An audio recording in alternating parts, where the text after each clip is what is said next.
پرندوں کی آوازیں سنتا اور سوچتا کاش میں بھی ان سے بات کر سکتا، لیکن احمد نہیں جانتا تھا کہ اس کا یہ خواب بہت جلد حقیقت میں بدلنے والا ہے۔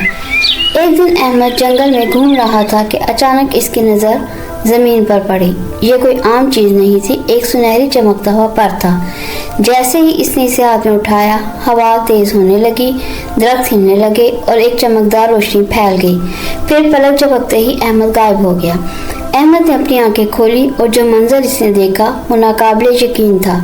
یہ آسمان میں تیرتی ایک پرندوں کی بادشاہت تھی، جہاں ہر طرف بڑے بڑے گھونسلے بنے تھے اور رنگ برنگے پرندے آزادی سے گھوم رہے تھے۔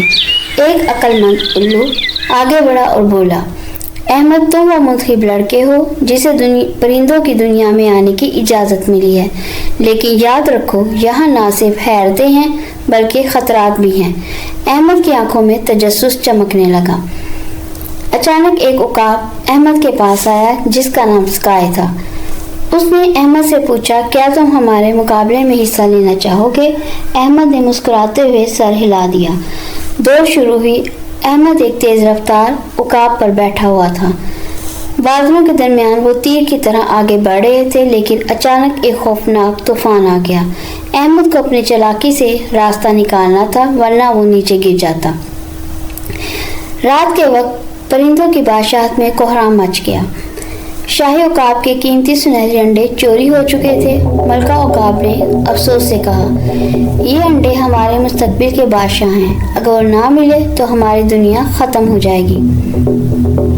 احمد نے پرندوں پر پڑے پروں کے نشان دیکھے اور ان کا پیچھا کیا۔ یہ نشانات اسے ایک تاریک وادی میں لے گئے جہاں شیطانی کوے رہتے تھے۔ اندھیرے میں احمد اور اس کے عقاب دوست نے چالاکی سے چوری شدہ انڈے واپس لینے کی ترکیب بنائی، لیکن جیسے ہی انہوں نے انڈے اٹھائے، سایہ دار کووں کے بادشاہ نے ان پر حملہ کر دیا۔ احمد نے جلدی سے ایک خاص جادوئی سیٹی بجائی اور تمام کوے الجھن میں پڑ گئے اور بھاگ گئے۔ اسی لمحے عقاب نے انڈوں کو آزاد کیا اور تیزی سے بادشاہت کی طرف روانہ ہو گئے۔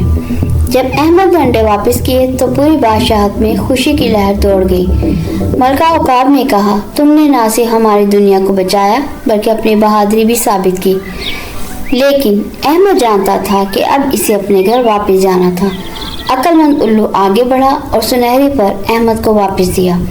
اگر کبھی دوبارہ یہاں آنا چاہو تو بس اس پر کو تھام کر اپنی نیت کو صاف رکھو۔ جیسے ہی احمد نے پر کو تھاما، ہوا کے جھونکے نے اسے واپس زمین پر پہنچا دیا۔ احمد نے حیرت سے ادھر ادھر دیکھا، یہ سب خواب تھا یا حقیقت؟ لیکن جب اس نے اپنی جیب میں ہاتھ ڈالا تو وہی چمکتا سنہری پر اب بھی وہاں تھا، جسے دیکھ کر وہ مسکرانے لگا۔